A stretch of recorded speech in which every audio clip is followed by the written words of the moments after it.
Le bois de Vincennes, au sud-est de Paris. En toute saison, même en hiver, c'est un espace apprécié des Parisiens. Un des lieux préférés des sportifs et des promeneurs. Tous les matins, quel que soit le temps, des riverains s'y retrouvent pour promener leurs chiens. Venez, hop, allez, hop. Des rencontres spontanées et un groupe qui évolue au fil des mois. Personnellement, moi j'ai eu 3 chiens, donc ça fait 17 ans que je me promène dans le bois, par exemple 2 ou 3 fois par jour. Et depuis de nombreuses années, il y a toujours des groupes qui se forment avec différents chiens et donc les maîtres qui les accompagnent.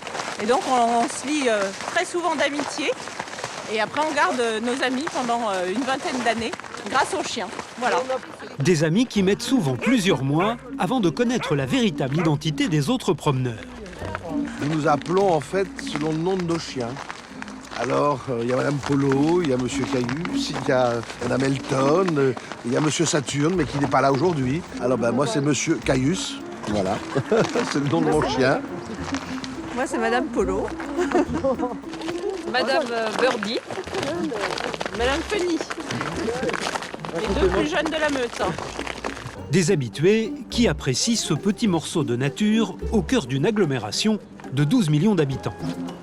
Le bois ici, ce n'est pas le bois de Boulogne, hein. C'est un bois sauvage.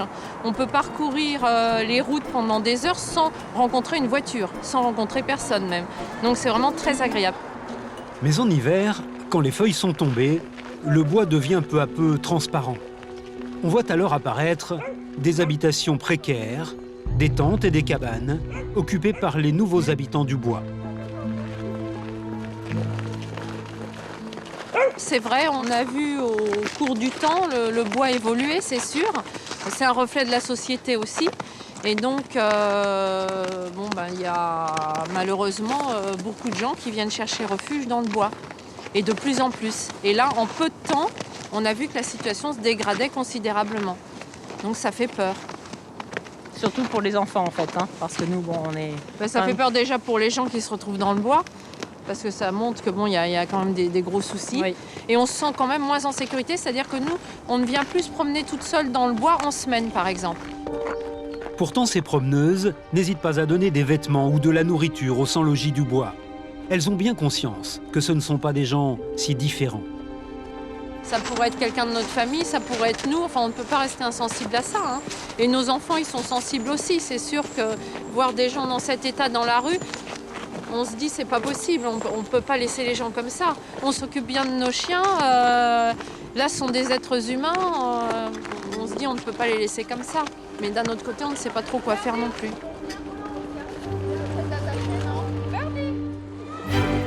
Le bois de Vincennes est le plus grand espace vert de Paris et l'un des plus grands parcs urbains du monde. Situé juste devant le château de Vincennes, il appartient pourtant au 12e arrondissement de la ville de Paris, à l'est de celle-ci. Le bois de Vincennes, c'est un parc magnifique créé sous Napoléon III pour la détente des Parisiens et de leurs familles. Traditionnellement, les cirques y prennent leur quartier d'hiver, mais cette année, le dresseur Frédéric Edelstein et ses fauves vont y vivre un hiver particulièrement périlleux. Alors lui, c'est mon fidèle partenaire aussi, je le connais bien. Hein. C'est un lion, quand même jamais l'oublier. Pas l'air qui arrête ça, Clarence. Dans le bois, cohabitent aujourd'hui des populations très contrastées. Depuis quelques années, avec la crise, le bois de Vincennes est devenu le refuge des sans-abri, qui s'y sentent plus en sécurité que dans les rues de Paris. Depuis peu, des tziganes ont également installé leur campement, avec eux de jeunes enfants et même des bébés. En 2008, 200 SDF vivaient dans le bois. Aujourd'hui, d'après la police, 300 personnes campent sous les arbres, comme ce couple qui est arrivé cet hiver. On ne se doutait pas qu'il y avait autant de monde. Incroyable. Des habitants dont les conditions de vie précaires inquiètent les pouvoirs publics. Il y a 2 ans, 2 d'entre eux sont morts en pleine période de froid. Francis, une figure du bois, a été retrouvé mort dans sa cabane. Pourtant, les SDF sont toujours plus nombreux à venir s'y installer. Le bois de Vincennes est l'un des rares lieux de Paris où la prostitution est tolérée dans une certaine mesure. La plupart sont des indépendantes qui exercent dans ces petites camionnettes comme Cindy, 10 ans de métier. Alors voilà, vous vous trouvez sur mon lieu de travail, dans le camion. On met en route le chauffage quand c'est l'hiver, puis on s'habille, tout simplement. Sexy, confortable et surtout pas vulgaire. Mais depuis 3 ans, leur nombre augmente et ce n'est pas du goût de la police. Monsieur, bonsoir, contrôle de police. Le brigadier Lafitte est chargé d'empêcher que le bois ne soit envahi. S'il vous plaît, épargnez-moi. Épargnez-moi, s'il vous plaît. Avec ses équipes, il tente d'endiguer l'arrivée de dizaines de prostituées africaines contrôlées par des réseaux. On les empêche de travailler, hein, donc... Elles reviendront plus. Oh si, demain soir, elles seront là. Au bois de Vincennes, tous les univers cohabitent. Les sportifs côtoient les prostituées. Les riches vivent à côté des pauvres. C'est un endroit qui, depuis toujours, dissimule les proscrits et les activités aux marges de la légalité. Plongé dans les coulisses du bois de Vincennes, au cœur de l'hiver. Cet homme, qui revient de faire ses courses, n'est pas un simple promeneur. Jean, 67 ans, vit ici depuis 6 ans, dans une baraque qu'il a construite en bordure du bois de Vincennes. Jean aimerait partir, mais on ne lui a proposé que des foyers, alors il a préféré rester dans sa cabane, son chez lui. Bon, bah, c'est de la soupe. C'est de la soupe aux légumes. Mais c'est de la soupe que j'ai fait moi-même. On met ça, c'est pour éviter le gel. Là, ça va, il gèle pas. Mais s'il gèle vraiment, on peut pas en faire à manger. Ça, c'est sur... Jean touche une petite pension de retraite, un peu plus de 500 € par mois. Juste de quoi s'aménager un peu de confort. Un abri de fortune, pas très bien isolé, mais avec tout de même un chauffage. Bah, ça chauffe bien, ça. Mais la mairie, la Sécu avait pas trop la lune. Parce que c'est dangereux. C'est du gaz. On a eu un copain, là, je ne sais pas si vous en souvenez. Francis. Il est mort par rapport à ça. Les émanations de gaz, comme on dit. Pour éviter l'asphyxie, Jean est prudent. Il n'a pas trop calfeutré sa baraque. Et si, ça donne tout de même tout est ouvert. Alors. Donc ici, il n'y a pas de danger, comme on dit. Mais ça revient cher aussi. Hein. Par contre... Jean est l'un des mieux organisés du bois de Vincennes. Mais évidemment, il aimerait bien partir d'ici. Qu'est-ce que vous voudriez? Moi, un logement. C'est ça ma priorité. Mais pas n'importe où. Pas n'importe où et pas n'importe comment. Quand je vous dis, l'espoir, il n'y en a plus. Quand vous arrivez à un âge et puis vous n'êtes plus en très bonne santé, il y a qu'un truc. Hein. C'est pas sorcier. Hein. Je vous dis, c'est là. C'est Père Lachaise, comme on dit. Jean craque. Il est à bout après 7 ans passés dans le bois. Il a demandé un logement social mais n'a pas de réponse. Il va devoir vivre dans sa cabane un hiver de plus. Et celui-ci s'annonce particulièrement rigoureux. Le décès de Francis, il y a 2 ans, a alerté l'opinion. La préfecture de police a donné ordre d'intensifier les maraudes de la brigade d'aide aux sans-abri, la BAPSA, à l'approche des grands froids. Cette équipe, dirigée par Sarah, vient souvent dans le bois de Vincennes et connaît bien leurs habitudes. La mission, en fait, pour nous, là, ça va être donc déjà la prise de contact, savoir comment vont les personnes au niveau santé, par rapport au climat, comment ça se passe, savoir si on peut les aider. Donc voilà, c'est vraiment proposer de l'aide. Voilà, essayer de faciliter les choses. De jour comme de nuit, cette police sociale parcourt le bois de campement en campement. Bonjour, c'est la BAPSA. Est-ce qu'il y a quelqu'un? Bonjour. Des campements qui n'ont pas l'air abandonnés, mais pour l'instant, il n'y a personne. Est-ce qu'il y a quelqu'un? C'est la police sociale. Avec un temps comme aujourd'hui, quand il fait froid, les personnes vont plutôt chercher à sortir du bois où c'est humide et vont aller chercher les endroits où il fait meilleur, où il y a de la chaleur. Donc ça va être les magasins, se balader un petit peu, être actif. Parce qu'ici, il y a quand même un certain taux d'humidité et de fraîcheur. Donc rester sous une tente, c'est difficilement tenable. Les habitants du bois se sont visiblement mis au chaud pour la journée. Bonjour, bonjour. C'est la BAPSA, Régis. Est-ce que vous êtes là? Ils sont tous sortis du bois, quoi. Ouais. Ça gèle. Ouais. De la glace. Donc ça prouve le froid qu'il fait dans le bois. À quelques mètres de là, c'est une simple bâche qui attire l'attention des policiers. Super élémentaire, il y a 2 morceaux de carton pour isoler un petit peu du froid et cette bâche pour couper l'humidité. C'est un duvet léger, donc nous on va le signaler. Par ces températures négatives, les plus mal équipés des sans-logis sont en danger de mort. Mais oui, la crainte, c'est de découvrir une personne décédée, bien sûr. Ouvrir un duvet, voir une personne qui ne bouge pas, qui ne respire pas, bien sûr, c'est toujours une crainte. Voir une personne morte dans la rue ou dans le bois. Voilà. Ça montre qu'il y a eu un problème quelque part. Un SDF mort dans le bois de Vincennes, c'est la hantise de Sarah. Dès que le froid arrive, la vie des habitants du bois de Vincennes se complique. Comme tous les habitants du bois, Jean doit se ravitailler en eau. Il a l'habitude d'aller aux fontaines publiques disposées un peu partout. Comme là, c'est la fontaine, là. La fontaine, j'en bois de l'eau. Hélas, plus de robinet. La fontaine a été condamnée pour éviter que les tuyaux n'explosent sous l'effet du gel. Tous les ans, la coupure dure environ 4 mois. Là, normalement, il y a un robinet, c'est ça? Oui. C'est pas facile d'être SDF. Jean va devoir trouver un autre robinet. Il a quelques bonnes adresses, mais c'est beaucoup plus loin de sa cabane. Dans le local à poubelle de cet immeuble, il doit remplir 4 bidons, 20 litres au total, 3 jours de consommation. Les gens te laissent ici prendre de l'eau, personne ne te comme maintenant, il n'a pas de rien, il m'a pris. Bon, peut-être les jours qu'il y en a qui vont me prendre, ça sera peut-être plus pareil. Pour rentrer chez lui, Jean doit longer les façades cossues des belles demeures qui bordent le bois de Vincennes. Un luxe qui, chaque fois, le renvoie à sa pauvreté. On essaie de ne pas les voir.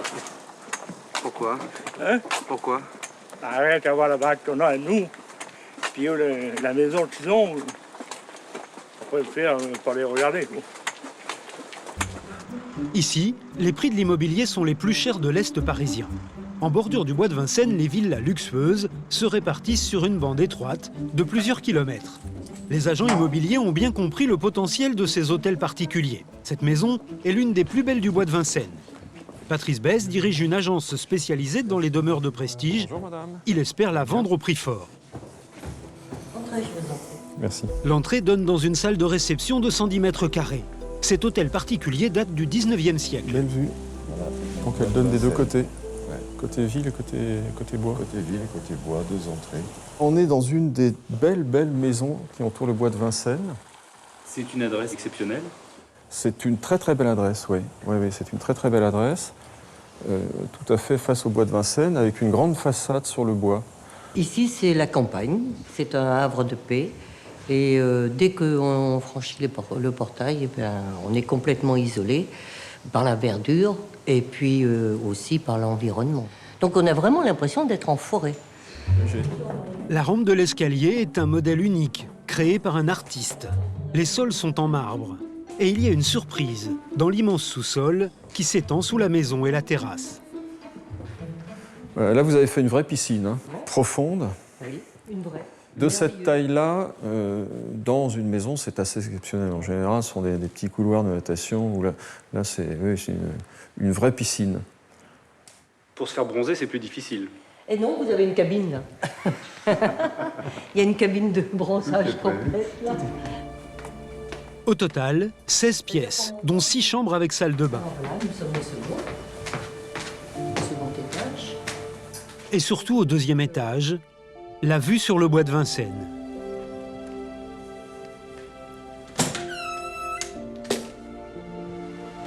Pour vous donner une meilleure idée, quand même. On ouvre la fenêtre et là, tous les gens tombent sous le charme de tout ça. La maison fait 700 mètres carrés. Elle a un petit pavillon en dépendance. Elle a en terrain 1500 mètres carrés. Et nous la proposons à la vente à 4,2 millions. Voilà. C'est beaucoup, c'est le prix? Non, C'est pas cher. En tout cas, c'est un prix... Non, c'est pas cher. Très honnêtement. C'est en tout cas un prix raisonnable. Pour le bien, Voilà. ce n'est pas cher. On trouve des maisons à vendre partout, mais des maisons de cette taille-là, avec cet emplacement, ça c'est sûr que je ne connais pas d'autres sur le marché en ce moment. Un bien d'exception. Mais avec la présence des sans-abri dans le bois, l'adresse est-elle toujours aussi prestigieuse? Les propriétés qui sont en bordure du bois, très honnêtement, n'en souffrent pas parce que ces gens-là, excusez-moi de dire ça, mais on ne les voit pas. Ils sont réellement discrets. Ils se mettent sous les arbres et je crois que personne ne les ennuie. Et on ne les voit pas. Hein. Non. Bien sûr, si je rapproche mes 700 mètres carrés avec le problème des sans-logis, je préfère ne pas y penser. Voyez-vous, hein. Mais c'est pas pour autant que je peux loger la terre entière. Bon, merci beaucoup. Pour la plupart, les SDF vivent bien cachés. Ils savent qu'ils doivent se faire le plus discret possible pour rester dans le bois, loin des regards. Les policiers à VTT du commissariat du 12e arrondissement sont parmi ceux qui connaissent le mieux les recoins du bois. Sous la conduite d'Éric, le chef de la brigade, ils se rendent en lisière de la forêt. C'est là que vivent les SDF les plus isolés. On va voir des SDF qui ont aménagé leur petit coin à eux. Et comme vous pouvez le voir, c'est assez bien entretenu. Bonjour, il y a quelqu'un ? Ici, pas de tente, mais 2 véritables cabanes en dur, avec un portail et un jardinet. Nous sommes juste au-dessus de l'autoroute A4. Le bruit est insupportable. L'occupant des lieux, Michel, un Polonais installé ici depuis 6 ans. Il a même planté des fleurs et cultive son potager. Ah oui, ça les pommes de terre, ça les tomates, ça les carottes. Vous avez mis combien de temps à monter les cabanes là? Et ça, 3 ans. 3 ans. 3 ans. Ça va? Ça va. La deuxième cabane est occupée par une dame polonaise également. La température est négative, mais elle est en t-shirt. Rentrez, vous allez attraper froid là. Zéro français. Allez, on y va. Au revoir. À la prochaine. Il y a encore un camp à visiter, des Roumains, juste à côté. Bonjour. Ça va? Ouais? Problème? Non, pas de problème, on vient voir. Bien, c'est pas un problème. Il n'est pas un problème. Regarde, bouteille. Bonjour. Ah, bouteille de gaz? Oui. Ouais, doucement avec le gaz. Hein. Oui. Vous êtes combien là? 5 pour tout ça là? C'est mon fils, Ouais. mon mari. Ah oui, c'est votre mari. Bon, bah c'est bien. Tout va bien? Ouais. Ici, c'est pour la... Ouais, la lumière. Oui. L'électricité, ouais. L'électricité. Là encore, le bruit de l'autoroute couvre les conversations. Le bruit, là, c'est pas trop dur? Les... comme ça. Les 6 soirs comme ça, c'est bon. Une famille de Roms, il y en a de plus en plus dans le bois. Ça fluctue assez ici. On peut très vite, ils sont 5. On pourrait très bien en avoir 15 le mois prochain. Ces Roms ont choisi un endroit discret. Visiblement une bonne idée car ils n'ont toujours pas été inquiétés. Les VTTistes vont poursuivre leur patrouille. On va remonter au niveau du zoo. Beaucoup plus près des lieux fréquentés par le public, ils nous conduisent dans l'un des endroits qui abritent des activités douteuses. Nous sommes dans un secteur connu pour l'exhibitionnisme. On regarde si on ne trouve pas d'exhibitionnistes au bord de l'allée. Voilà, qui pourraient être vus des gens, des passants, des gens qui se promènent avec leurs chiens ou voire avec des enfants en bas âge. À quelques pas de la route, un secteur de bosquet, exclusivement fréquenté par des hommes qui prennent un air innocent. Pour nous, ce sont de simples promeneurs. Après, si on voit des personnes à moitié nues en bord d'allée, on peut se dire que ce sont des exhibitionnistes. Oui. Le point commun, ils marchent tous très lentement. Oui, vous voyez que de par l'attitude de certains, on se doute que ces gens-là ne se promènent pas, sont là dans un but bien précis. Prenez la personne qui est derrière nous avec un blouson rouge. Cette personne, on l'a croisée plusieurs fois. Elle n'a pas l'attitude d'un promeneur. Voilà, on sait que cette personne tourne et retourne dans le coin, c'est qu'elle cherche quelque chose. Donc, si on arrive déjà à empêcher qu'il s'exhibe devant les gens, ça sera déjà ça. Pour protéger les familles, les patrouilles sont nombreuses. Bonjour. La police a fini sa ronde, ce sont les gendarmes à cheval de la garde républicaine qui prennent le relais. Vous y allez là? Oui. Bon, il y a du monde. Il y a du monde. On n'arrête pas de passer là depuis un petit moment. On fait un tour, ils rentrent de l'autre. Ils y sont. Là. Pendant ces patrouilles, les promeneurs suspects ne se sont même pas éloignés. Alors que les forces de l'ordre vont sillonner un bosquet voisin, nous allons nous rapprocher de ces mystérieux promeneurs. Nous filmons en caméra cachée pour comprendre ce qu'ils cherchent vraiment. C'est la première fois que je viens dans le bois. Vous savez comment ça se passe ici? Comment ça se passe comme partout. Les rencontres, c'est le hasard, les rencontres. Puis ça plaît ou ça plaît pas. Vous venez jamais? Non, c'est la première fois en fait. Je sais pas du tout comment ça fonctionne. Comment ça fonctionne comme partout. Hein. Moi, je viens ici pour me faire tripoter un peu. Si je peux jouir, je jouis. Bon, et puis quand c'est fini, je m'en vais. Mais ça me fait passer le temps, et puis une petite caresse par-ci, petite caresse par-là, c'est pas désagréable. Bon, moi, je viens ici pour ça. Hein. Et vous trouvez facilement... J'arrive à me soulager. Quand je viens ici, oui, dans l'ensemble, oui. On me soulage. C'est déjà pas si mal. Et la police, il n'y a pas de problème? Ah ben ça, c'est comme partout. Si la police arrive, ça dépend ce que vous faites. Ils peuvent nous arrêter? Ah ben oui, si vous êtes à poil derrière un arbre, non, ils vous foutent une contredanse, mais enfin bon... Enfin, d'ici de vous foutre à poil avec la température qu'il fait... Les gendarmes, eux, sont partis sur un autre secteur connu pour ses rencontres entre hommes. À quelques mètres de là, des enfants, des familles en promenade. On se trouve au lac de la Porte Jaune, qui est un lieu de haute fréquentation du public et des enfants, parce que vous voyez qu'il y a des animaux, donc souvent les familles viennent donner à manger aux canards, et juste à côté de ça, on a un lieu où se commettent régulièrement quelques infractions. Il faut veiller à ce qu'il n'y ait pas de scène un petit peu scabreuse, on va dire, et que des personnes voient ce qu'elles ne devraient pas voir. Les patrouilleurs sont en fin de service et visiblement les habitués des lieux connaissent leurs horaires. Dans un bosquet voisin, nous continuons à filmer. Mais ici, les hommes sont beaucoup moins bavards.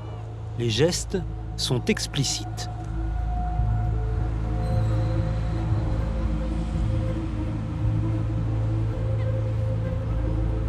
Et quelques mètres plus loin, celui-ci attend les voyeurs, le pantalon baissé. Des exhibitionnistes qui risquent jusqu'à 1 an de prison et 15 000 € d'amende. Tous les jours, ce manège recommence, été comme hiver, dans le bois de Vincennes, aux portes de Paris, l'un des lieux de promenade préférés des habitants de la capitale. Mais il n'y a pas que les exhibitionnistes qui ternissent l'image du bois. Depuis des années, l'emblème du bois de Vincennes, ce sont ces camionnettes de prostituées signalées par des lanternes. Ici, contrairement au bois de Boulogne, pas de travestis. Les prostituées sont exclusivement des femmes. Le problème, c'est qu'en 3 ans, le nombre de prostituées a triplé. Et les forces de l'ordre ont décidé de prendre les choses en main. Au commissariat du 12e arrondissement, la lutte contre la prostitution a été confiée au groupe de surveillance de la voie publique. Il est dirigé par le brigadier Lafitte. C'est lui qui connaît le mieux la situation de la prostitution. Dans le bois de Vincennes, donc au dernier recensement, on était donc à 235 prostituées recensées sur l'ensemble du bois de Vincennes sur une période de 24 heures. Un chiffre qui comprend les prostituées en camionnette, environ 150, et les piétonnes, une petite centaine. Le seul moyen qu'on ait de travailler sur elles, c'est de travailler sur du racolage. Parce qu'après, leur dire de partir, on n'a aucun texte légal empêchant une personne de se tenir dans le bois de Vincennes, quoi. Les policiers en ont repéré une, en pleine lumière, près d'un carrefour. En France, la prostitution n'est pas interdite, c'est le racolage et le proxénétisme qui tombent sous le coup de la loi. Je pense que le premier client qui l'a ramassé tout à l'heure vient de la déposer. Et là, donc, elle va se mettre en attente d'un deuxième. Pour pouvoir arrêter la fille, il faut un flagrant délit. Donc la fille vient de monter dans un véhicule. Ils ont dû discuter du tarif et de savoir où c'est qu'ils allaient faire ça. Donc on va aller procéder au contrôle du conducteur et de la fille.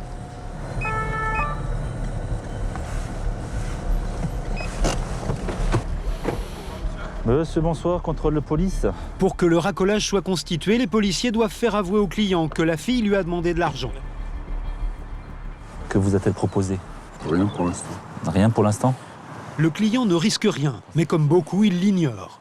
Il a peur du scandale, peur que sa famille soit mise au courant. Épargnez-moi, c'est... Il n'y a pas de problème. Maintenant, moi, vous me dites ce qu'elle vous a proposé et après... Je pouvais la caresser, voilà. Et pour quel tarif?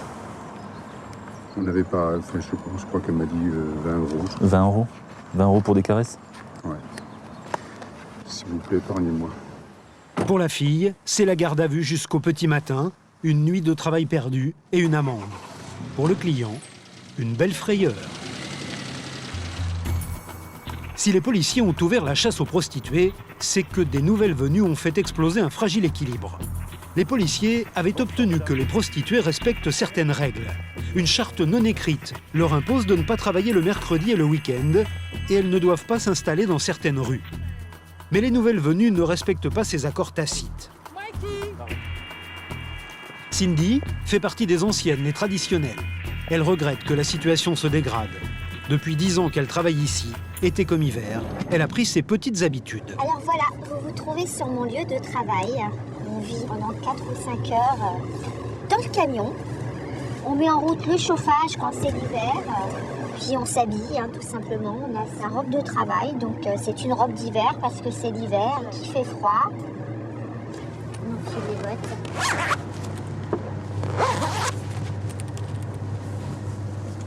Sexy, confortable et surtout pas vulgaire. Des traditionnelles qui tiennent à montrer qu'elles sont irréprochables même sur les conditions d'hygiène.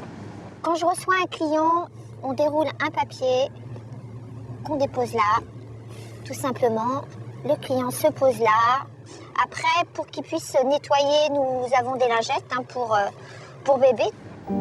Depuis son univers de 6 mètres carrés, Cindy constate que dehors, dans le bois, les choses se compliquent. À une certaine époque, il y avait 80 camionnettes dans le bois de Vincennes et c'était acceptable pour tout le monde.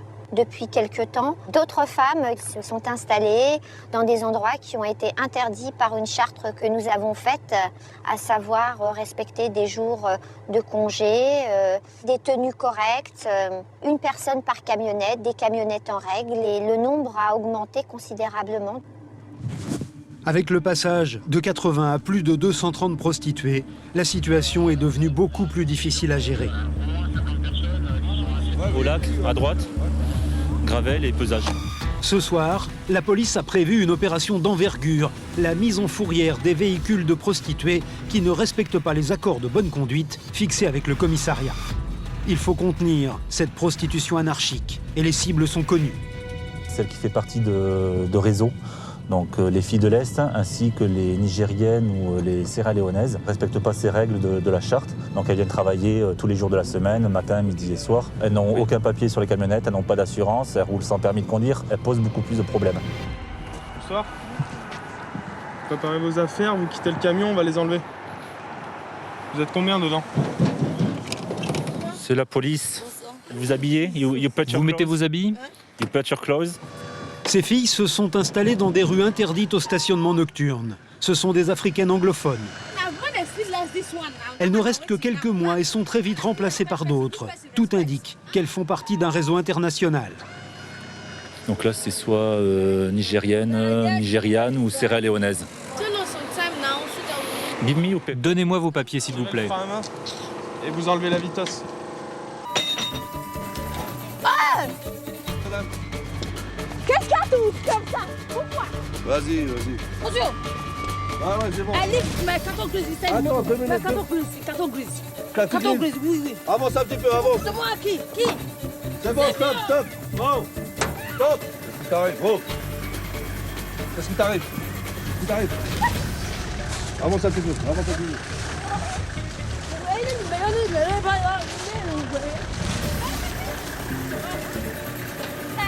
Ce soir, les policiers ont réussi à enlever une douzaine de camionnettes de prostituées. Les filles auront perdu une nuit de travail et devront payer la fourrière. On les empêche de travailler, donc voilà. Elles ne reviendront plus? Oh si, demain soir, elles seront là. Elles vont attendre un petit peu. D'ici 1 heure à 1 heure et demie, elles vont aller chercher leur camionnette donc à la fourrière. Elles vont les récupérer, elles vont les se garer je ne sais où. Et elles vont revenir demain soir pour travailler. Ces offensives de la police inquiètent les traditionnels. Elles craignent qu'un jour, les autorités décident le grand nettoyage. Comme les autres, Cindy a peur d'être chassée du bois. Qu'est-ce qu'on va faire de nous? On va nous mettre où? On va nous obliger, nous aussi, à aller dans des banlieues et à accepter de payer des places à des proxénètes pour pouvoir travailler? nourrir nos familles, payer nos loyers. Alors oui, c'est vrai, on vit dans l'angoisse. Comme les prostituées, les SDF ne savent pas combien de temps on va tolérer leur présence, car ils sont chaque jour plus nombreux. Régulièrement dans le bois, il y a des nouveaux qui s'installent. Comme les autres, ils doivent trouver à se chauffer. Pas toujours simple. Bon, je ne sais pas s'il en restera beaucoup du bois. Mais c'est joli bois. Seulement, il aurait fallu une tronçonneuse ou une bonne scie à bois. Kader a 42 ans. Bon, alors. Cela fait 4 mois qu'il vit ici, dans le bois de Vincennes. Il y a peu de temps encore, il était agent d'entretien dans les espaces verts. Oh, le bordel aussi. Après avoir perdu son emploi dans le sud, Kader est venu tenter sa chance à Paris. Sa famille ne sait pas qu'il est à la rue. Sans argent, impossible de trouver un logement. Il a donc décidé de s'installer ici en attendant de trouver un travail. Voilà la richesse. Kader a investi toutes ses économies dans ce matériel de camping. Contrairement aux habitants du bois, il ne vit pas seul. Il partage sa tente avec son épouse. Il n'y en a pas beaucoup du bois. Hein. Ouais, donc on va faire une petite flambée, ouais. Et malgré la mauvaise passe qu'il traverse, Kader n'est pas envieux des autres. J'étais comme eux, j'ai eu des apparts, j'ai eu du boulot, j'ai été comme tout le monde, quoi. Sauf que maintenant, bon, je me retrouve à la rue et... Voilà. Donc je ne les envie pas du tout, non. Heureusement que tout le monde n'est pas comme nous. Sinon, ce serait la misère noire dans le monde entier. Hein. Kader et sa femme veulent s'en sortir. Ils sont bien décidés à ne pas se laisser râler. Elle fait le lit. Ça va, ouais. Je m'en sors. Tous les matins, elle fait le lit. Et nous, quand on avait notre chez nous, je veux dire, la moindre poussière, il fallait qu'elle nettoie. Alors, c'est tout beau? Ah ouais, c'est sûr que c'est meilleur que tout à l'heure. Isabelle a 38 ans. Avec son mari, ils forment l'un des rares couples du bois. Là, on va faire un petit feu. Pour se réchauffer. On va chauffer un petit peu l'atmosphère. Là, c'est votre premier hiver ici? Oui. Et ça vous inquiète? Ah, quand même, bien entendu, oui. Ouais, parce que la journée, on ne fait rien d'autre, quoi. Faut s'attendre à pire. Hein. Ben, soi-disant, à moins 15, moins je sais pas combien. Hein. Kader et Isabelle se sont préparés à passer un hiver difficile. Mais ils n'imaginaient pas le partager avec autant de voisins. On ne se doutait pas qu'il y avait autant de monde. Incroyable, quoi. À l'approche de l'hiver, des centres d'hébergement sont prévus pour accueillir les SDF. Mais cette solution ne leur convient pas. Ils les mettent pas ensemble, les couples. Ben ouais, on est séparés, quoi. Et donc, vous avez préféré rester ensemble? Ah oui, on fait tout ensemble. On fait tout ensemble. On a de l'espoir, bien entendu. On ne va pas se laisser abattre, on ne va pas s'éterniser ici pendant une vingtaine d'années, ou 2 ou 3 ou 4 ans, je ne sais pas. Pour l'instant, le couple n'a que le RSA de Kader pour vivre. Isabelle doit régler sa situation administrative. C'est donc, cachés au cœur du bois, qu'ils vont attendre une amélioration de leur situation. D'autres n'ont pas eu la même prudence et se sont installés dans des endroits trop visibles. Il y a un an, des Roms avaient squatté ce passage souterrain à 2 pas du château de Vincennes. Aujourd'hui, il est muré et pourtant tout près. Un campement Rom s'est réimplanté, visible par tous les passants. Avec l'aide d'une interprète, nous cherchons à savoir depuis quand ils sont ici. Elle demande qui c'est. Mais les femmes du camp se méfient. Elles nous demandent de revenir quand les hommes seront rentrés. Elles disent qu'ils viendront plus tard. Sarah, elle dit que le soir. Ils sont là le soir. À ce soir. Ne vedem di seară, la revedere. Numai bine. 3 heures plus tard, il est 20h sur l'esplanade du château, en lisière du bois de Vincennes. Voici donc l'un des bidonvilles de Paris. Nous sommes à quelques mètres de la vie parisienne et pourtant des familles vivent ici dans la plus grande misère. Une quarantaine de tziganes se sont regroupés. Certains viennent d'arriver, comme ce jeune homme. Il prépare une cabane qui lui permettra de passer l'hiver. Là, on est en train de construire notre baraque. Quand on l'aura terminé, on ira dormir dedans. Pour l'instant, c'est là qu'on dort. Des familles sont installées dans des cabanes d'à peine 10 mètres carrés. Dans la maison de Camélia, il y a un brasero malgré le risque d'incendie. On a des petits-enfants, il faut faire quelque chose pour la chaleur. On est parti de Roumanie parce qu'on a une vie très dure là-bas. Jamais depuis leur naissance, ces enfants n'ont mangé aussi bien qu'ici. Où est-ce que vous avez trouvé tout ça? Dans les rues, comme ça, on est allé chercher ce que les gens jettent.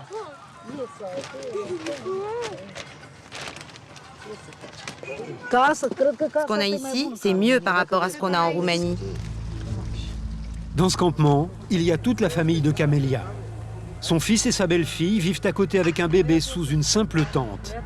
C'est là qu'habite mon fils. Le voilà, le petit. Quel âge il a? 8 mois. C'est froid ici pour nous. Ils n'ont pas peur du feu et de l'asphyxie? Là, c'est un peu dangereux, non? Non, parce que je suis toujours avec lui. Je le garde tout le temps. C'est la maman? Oui. Quel âge tu as? 21 ans. C'est ton premier bébé? Non, c'est le 3e. La petite fille de Camélia est née en France. Et il y a beaucoup d'enfants dans le camp. Certains presque aussi jeunes. Yonei a un petit garçon d'1 an qui vit ici. C'est là que j'habite. Entrez, sinon il fait froid. C'est une petite chambre chaleureuse. Est-ce qu'il a peur de passer l'hiver ici avec la famille et des enfants? Oui, on a peur parce qu'il peut faire très froid. On a eu de la chance de trouver cet endroit, mais on ne sait pas combien de temps on va pouvoir y rester. Ces Roms craignent qu'on les chasse du bois de Vincennes. Et ils ont raison d'avoir peur. Le lendemain de notre passage, leur camp va être rasé. Ce sera également le cas de plusieurs autres cabanes à divers endroits du bois. Les plus insalubres, selon le discours officiel, c'étaient également les mieux construites et surtout les plus voyantes, très proches des habitations et des lieux de promenade. Au total, une 60aine de sans-logis ont ainsi été forcés de quitter le bois de Vincennes cet hiver.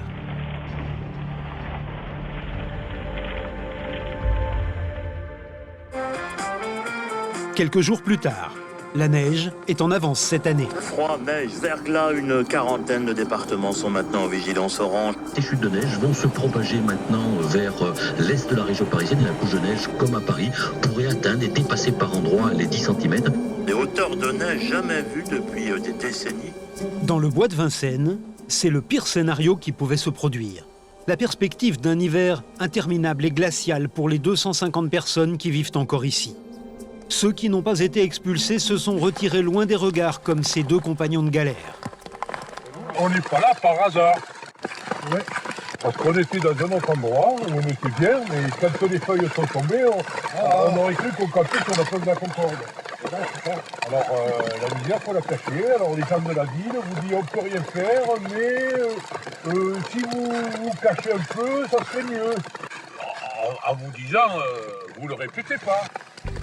Ces 2 hommes sont là depuis 8 mois. Mais ce premier hiver dans le bois n'a pas eu raison de leur détermination. Ils ont encore envie de se battre. Moi, j'avais mon petit tout seul. C'est pas besoin qu'il y ait eu quelqu'un qui vient. Non, non, non. J'ai 2 bras, je suis en bonne santé, je peux travailler. Bon, même si je travaille et que je dors là-dedans, c'est une expérience. Et pourquoi vous êtes venu dans le bois, alors? Où vous voulez que j'aille? Toutes les chambres de bonne là-haut, dans tout Paris, il y avait la société, elle était en millefeuille, tu sais. Au rez-de-chaussée, il y a la concierge. Au premier, il y avait le gros bourgeois et tu montais. Mais ils ont transformé les chambres de bonne en studio pour les louer des prix pas possibles. Incroyable. Moi, c'est une famille qui sait pas que je suis là. La honte, le regard des autres, ce sont avec le froid les principales difficultés.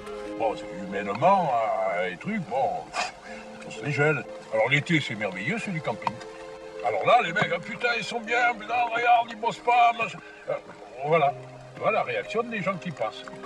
Et tout d'un coup, les types passent, ils ont honte. Regarde-nous, tu n'existes plus. Une minette qui passe là, elle fait du jogging, tu vois, tout mignonne, tout, la forme, le régime, tu vois. Oui, mais c'est les soucis de tous les jours aujourd'hui. Je vous dis, je trouve du bois, ça peut arriver à n'importe qui. Actuellement, ça peut arriver à n'importe qui. Dans le bois de Vincennes en hiver, il y a d'autres sortes de tentes. Tous les ans, au mois de novembre, plusieurs cirques s'installent à l'entrée du bois aux portes de Paris. Quand la neige est au rendez-vous, les choses se compliquent. Ces 2 femelles éléphants sont des habitués. Il y a une trentaine d'années qu'elles passent l'hiver au bois de Vincennes. Mais aujourd'hui, avec la neige, elles sont excitées et pas très obéissantes. Elles trouvent à leur goût les sapins du bois de Vincennes.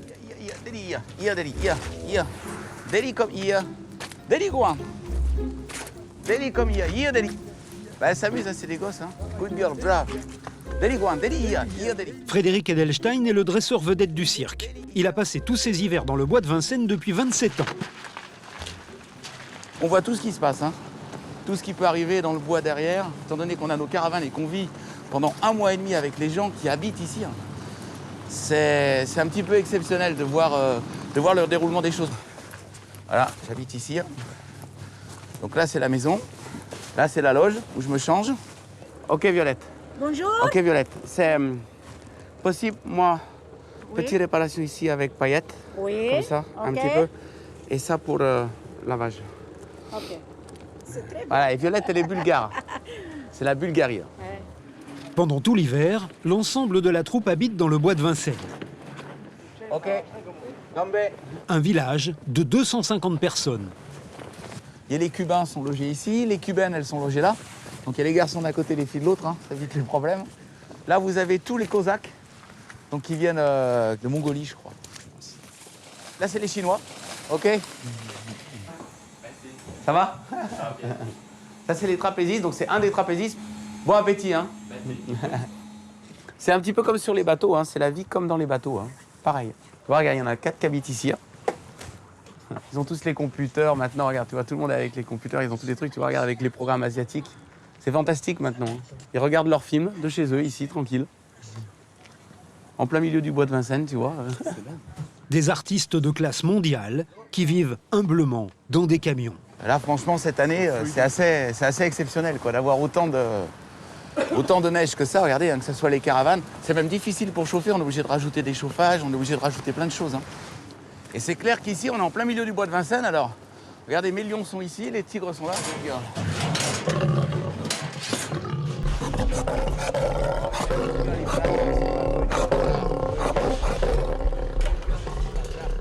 Good girl, bravo ma Sophie, c'est good girl. Ça va, ça te plaît la neige? Sophie, c'est une jeune tigresse que Frédéric a élevée. Mais aujourd'hui, c'est un fauve adulte. Et la neige qui est tombée la rend agressive. Ça te dégourdit les pattes un peu? Ah, Sophie comme hier, hop, Sophie comme hop.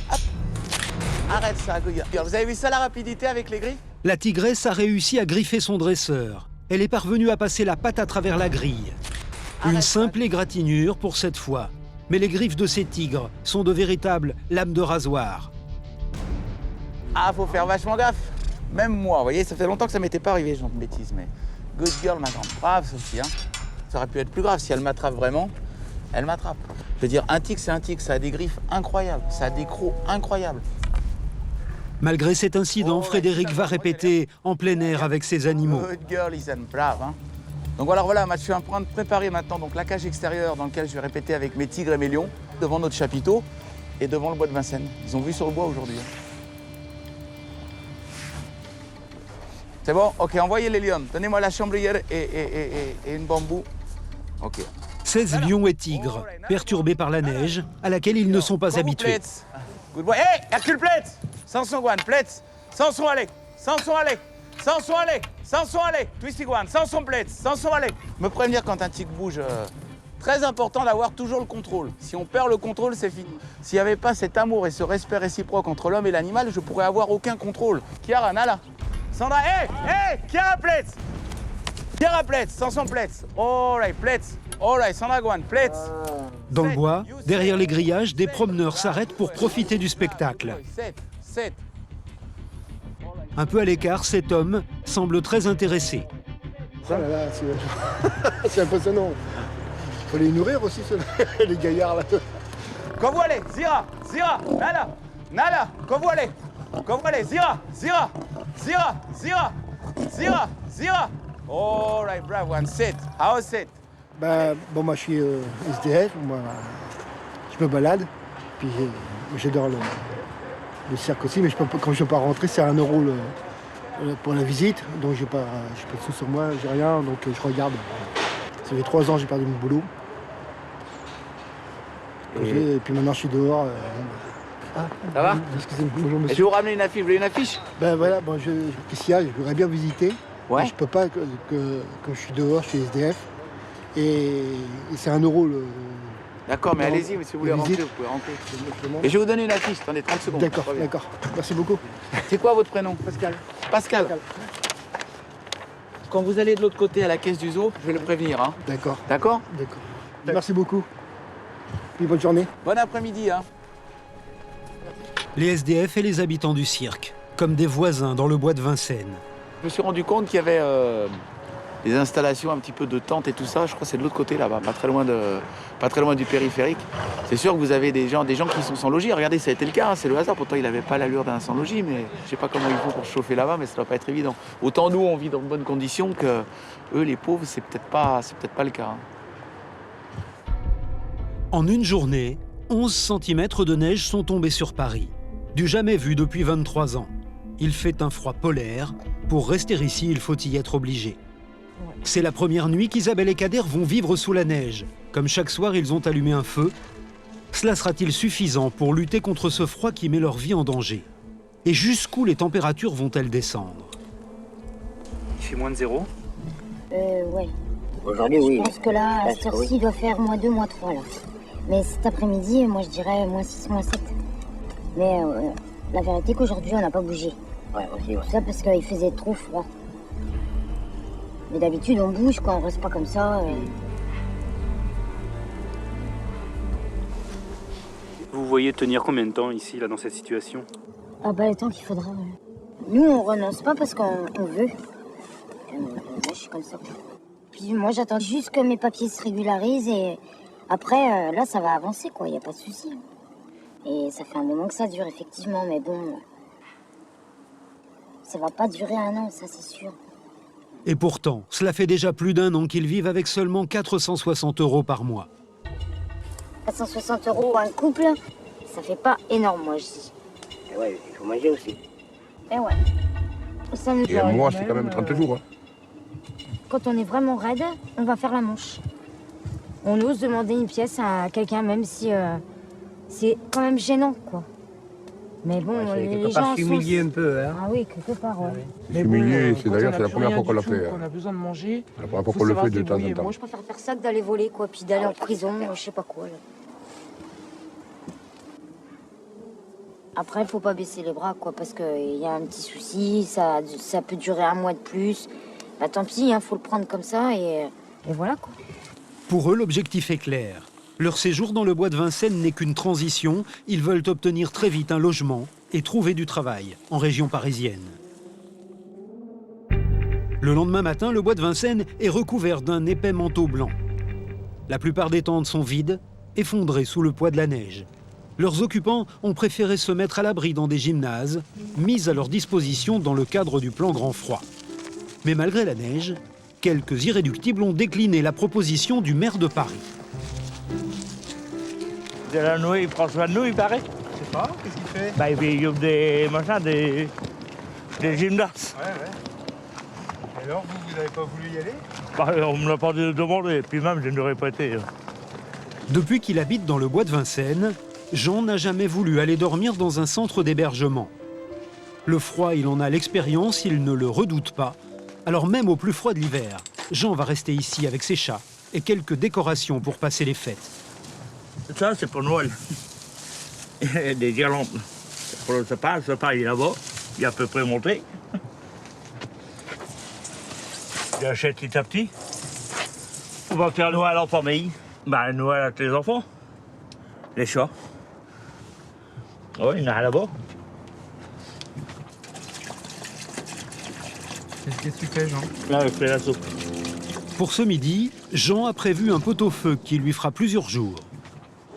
Cette gazinière, c'est son petit luxe.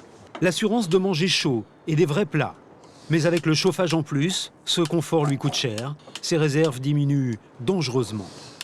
Là, j'ai déjà usé 3 bidons de chauffage, c'est-à-dire de mazout, tout. Bon, bah, 20 € le bidon. Et l'hiver, elle n'est pas finie. Hein. Et nous, on n'a pas les subventions de la mairie, nous. Hein. Parce que les rupins, bon, ils l'ont. Mais nous, On n'a rien. Nous, on peut crever, c'est pas grave. On dit, oh, c'est normal.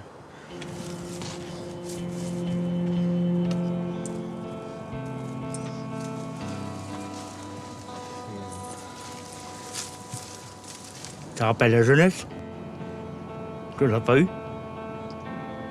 Moi, c'est bien, un jouet, j'en ai jamais eu. C'est pas que je sais d'être jouet. Les jouets qu'on avait, bon, à la maison, c'était une orange, et puis un coup de pied dans le cul. On avait beau mettre les chaussons au pied du sapin, et, les chaussons ils étaient toujours vides. Alors, pour compenser, Jean bichonne ses petits animaux. Pour eux, c'est tous les jours Noël. Mais il a également une surprise pour ses riches voisins, comme un message pour leur dire qu'il est toujours vivant. Je veux mettre ça, c'est un peu par provocation, pour faire voir qu'on n'est pas plus vertueux. Mais il suffit d'un petit coup de pouce pour qu'on ressort de la terre, disons. Et est-ce qu'ils sont prêts à le donner, le coup de pouce? Non, je ne crois pas. À bientôt 68 ans, Jean sait que dans la rue, où l'espérance de vie n'est que de 46 ans, il est en sursis depuis longtemps. Il ne se fait plus d'illusions. On n'est plus chez rien. On est de la merde. On veut plus de nous. Si dans le bois, on veut pas de nous. Où on va? C'est Sarkozy, je sais pas s'ils vont nous assister. Hein. Enfin, chez lui, c'est pas sans parler, parce que déjà, il n'est pas chez lui. Il est chez nous. Il est à l'Élysée, il squatte. Il paye pas de loyer. C'est pour ça que j'aurais bien voulu être président de la République. Pour avoir mon logement beau. Hein. Quelques semaines plus tard, Jean doit se rendre à un rendez-vous important. Il a fait une demande de logement et c'est aujourd'hui qu'il doit avoir la réponse. Avec d'autres SDF, ils ont rendez-vous à la mairie de Paris. Ils retrouvent sur place des militants associatifs, notamment ceux du droit au logement. Comment va? Ça va? Jean espère un véritable appartement, un petit studio dont il est prêt à payer le loyer avec sa retraite. Mais jusque-là, on ne lui a proposé que des hébergements provisoires. Il n'est pas très optimiste. Après 2 heures de rendez-vous, c'est le verdict. Comment ça s'est passé, Jean? Comme prévu. C'est-à-dire? C'est-à-dire les maisons rodées. Les quoi? Les maisons rodées. Enfin, les machins, les apparts rodés. Comme c'était prévu. Ça, c'est quelque chose qui ne convient pas à ce que tu veux, c'est ça? Non, moi c'est pas ça que je veux. Cet appartement relais, c'est un studio meublé dans un immeuble d'Emmaüs, surveillé par du personnel social. Encore une solution provisoire, Jean est désabusé. Ils veulent deux sociétés, une de riches et une de pauvres. C'est-à-dire les riches, on les loge là, dans les pavillons ultra chics, et nous, on va nous loger à Emmaüs ou bien dans les hôtels. Jean risque de dormir longtemps encore dans le bois de Vincennes, si toutefois les autorités tolèrent encore un peu la présence des sans-logis. Car à côté du château de Vincennes, à l'emplacement du campement des Roms, il n'y a plus rien. Les tziganes qui vivaient là ont bénéficié d'un relogement provisoire en plein centre de Paris, dans un immeuble en attente de rénovation. C'est en raison de la présence de nombreux jeunes enfants que les autorités ont pris la décision de les sortir du bois de Vincennes. Camélia, qui nous avait fait visiter son logement dans le bois, est ici également avec toute sa famille. Malgré la vétusté de l'immeuble, elle dispose d'une salle de bain, de lits confortables pour ses enfants et, le plus important, d'un chauffage. Ça, c'est bien. Hein. Ah oui, c'est la chaleur. Et sa petite fille, Adina, n'a plus rien à craindre du froid. Elle est mieux ici que sous la tente? C'est très bien. Il fait chaud, c'est très bien pour elle. On peut la baigner. Vous êtes rassuré de passer l'hiver ici et plus dans le bois de Vincennes? Oui, je suis très rassurée, surtout pour les enfants. Cela aurait été un cauchemar dans le froid. Ces tziganes vont rester ici jusqu'à la fin de l'hiver. Ensuite, la ville et une association ont promis de s'occuper d'eux pour qu'ils ne soient pas obligés de retourner dans le bois de Vincennes.